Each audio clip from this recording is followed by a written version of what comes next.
আমলকি গ্রামে মধু আর গোপাল নামে দুই বন্ধু ছিল। মধু ছিল খুব কুঁড়ে আর অলস। গোপাল ছিল খুব পরিশ্রমী, সে কাজে ফাঁকি দিত না। ওরা দুজনে এই গ্রামের জমিদার মহিম চৌধুরীর জমিতে কাজ করত। গোপাল কাজ করত আর মধু তার গরুটাকে বেঁধে শান বাঁধানো ঘাটে গামছা বেঁধে শুয়ে থাকত। আর যেই সূর্য অস্ত যেত, মধু সারা গায়ে মাটি কাদা মেখে গরুটাকে কাদা মাখিয়ে নিচে যেত। জমিদার বাবুকে দেখা পেতে সে খুব কাজের ছিল। আর গোপাল মাঠের কাজ শেষ হবার পর সে তার গরুটাকে ভালো করে স্নান করে নিজে স্নান করে পরিষ্কার হয়ে ঘরে যেত।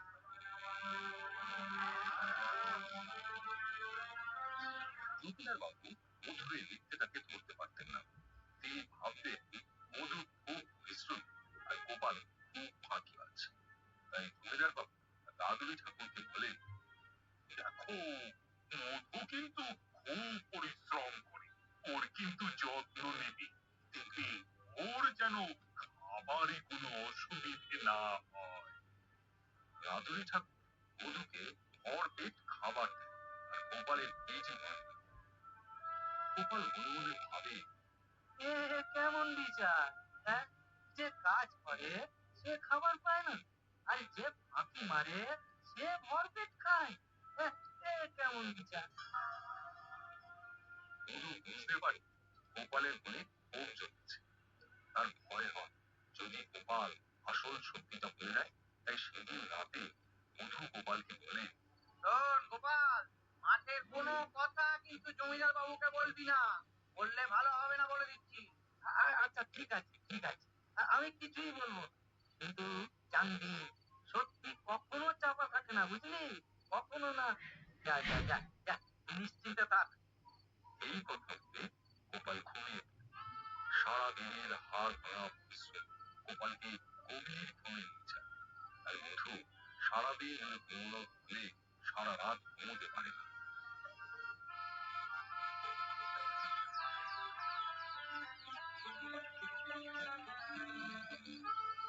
তাই সকালে যখন গরু নিয়ে মাঠে যায়, তখন মধুর চোখ লাল দেখে জমিদার বাবু জিজ্ঞেস করে, কি হে মধু, রাতে কি ঘুম হয়নি?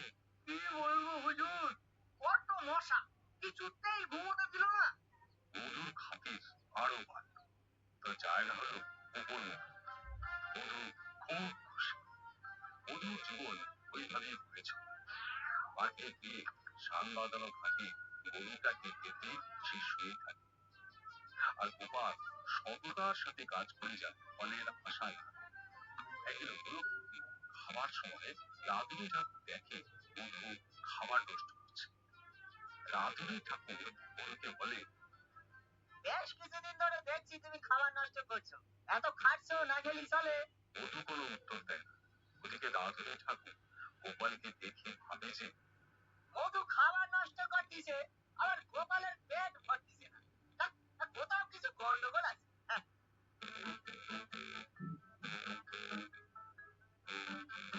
রাধুনী ঠাকুর জমিদার গিন্নির সাথে দেখা করে প্রণাম জানিয়ে বলে, এর নাম ওই গিন্নিমা। গিন্নিমা, বলছি যে কোথাও কোনো ভালো রকমের গন্ডগোল আছে মা? জমিদার গিন্নি গোপাল এবং মধুর খাওয়ার বিষয়টা পরিষ্কার করে। সেদিন রাতে জমিদার গিন্নি জমিদারকে বলে, আচ্ছা, মধু আর গোপাল যে মাঠে কাটছে, তোমার তো একবার দেখা উচিত, সে কি কাজ করছে, সে কি রকম কাজ করছে। জমিদার বাবু কারণ জানতে চায়। তখন জমিদার গিন্নি সন্দেহটা জানায়। শুনে জমিদার বাবু ভাবেন কথাটা সঠিক, একবার নিজের চোখে দেখা উচিত। এই ভেবে পরের দিন কাউকে কিছু না বলে চুপি চুপি মাঠে গেলেন। দূর থেকে দাঁড়িয়ে দেখি গোপাল খুব মন দিয়ে কাজ করছে, ঠিক যেন নিজের চোখ। এবার তিনি মধুকে খুঁজতে লাগলেন। সারা মাঠে মধুকে কোথাও খুঁজে পেলেন না। মধু মধু গেল কোথায়? আহ, আহ, দেখতে হচ্ছে তো। জমিদার মধু চৌধুরী বুঝতে পারেন মধু নিশ্চয়ই কোথাও আছে এবং কাজে ফাঁকি দিচ্ছে। তখন জমিদারের নজর যায় নতুন খাটের দিকে। দেখেন শান বাঁধানো খাটে গামছাটাকে পালিশ করে মধু টিপতে তাকিয়ে ঘুমিয়ে যাচ্ছে। দেখে জমিদার বাবু খুব রাগ হলো। কাউকে কিছু না বলে জমিদার ঘরে ফিরে আসে এবং তার স্ত্রীকে ধরে, আমার গোপালের জন্য খুব কষ্ট হচ্ছে। না না না, আমি ওর প্রতি খুব অন্যায় করেছি। একজন মুখ বুঝে খেতে চলেছে আর একজন না খেতে সব সুখ পাচ্ছে। এটা কিন্তু হতে পারে না। আমি গোপালকে ঠিক চিনতে পারি। তখন জমিদার তিনি বলে, তুমি গোপালকে বরং তার কাজ দিয়ে দাও, তারপর আমাদের মেয়ের সাথে ওর বিয়ে দিয়ে দেব। মেয়েকেও আর আমাদের কাজ ছাড়া হতে হবে না, কি বলো? জমিদার তিনি কথাটা আর জমিদার বাবু মনে ধরল। জমিদার বাবু সূর্য অস্ত যাওয়া অব্দি অপেক্ষা করে। তারপর ওরা দুজন বেরোতে জমিদার বাবু প্রথমে মধুকে ডাকে, মধু, একবার আমার ঘরে এসো, তোমার সাথে কিছু কথা আছে। দূর, গায়ে কাদা লেগে আছে তো, কাদা পরিষ্কার করে আসছি। সারাদিনের ঘাম কাদা এগুলোকে সাফ করি। না না, এই মুহূর্তেই আমার ঘরে এসো। জমিদার কথাটা বলে চলে যায়। মধু ঠিক বুঝতে পারে না কোথা থেকে কি হলো। মধু ভয় পায়। জমিদার বাবু ভয়ের দিকে গেল। জমিদার বাবু মধুকে দেখে বলে, এই যে, এখন তোমার একটা কাজ বাকি আছে। তুমি গোপালের সারা গায়ে ভালো করে তেল হলুদ মাখিয়ে গরম জলে স্নান করিয়ে পরিষ্কার জামা পরিয়ে এই ঘরে নিয়ে আসবে, ঠিক আছে? হুজুর, এ কেমন বিচার? আমি সারাদিন হাড় ভাঙা পরিশ্রম করে আবার ওই পুড়ে গোপালের গায়ে তেল হলুদ মাখাবো? এতদিন ধরে এতদিন ধরে তুমি আমাকে বোকা বানিয়েছ। হ্যাঁ, আজ আমি নিজের চোখে দেখেছি তোমার পরিশ্রমের নমুনা। ফাঁকিবাজ, মিথ্যেবাজ। তুমি এই মুহূর্তে বাড়ি ছেড়ে চলে যাবে। তোমাকে আর আমি কাজে রাখবো না।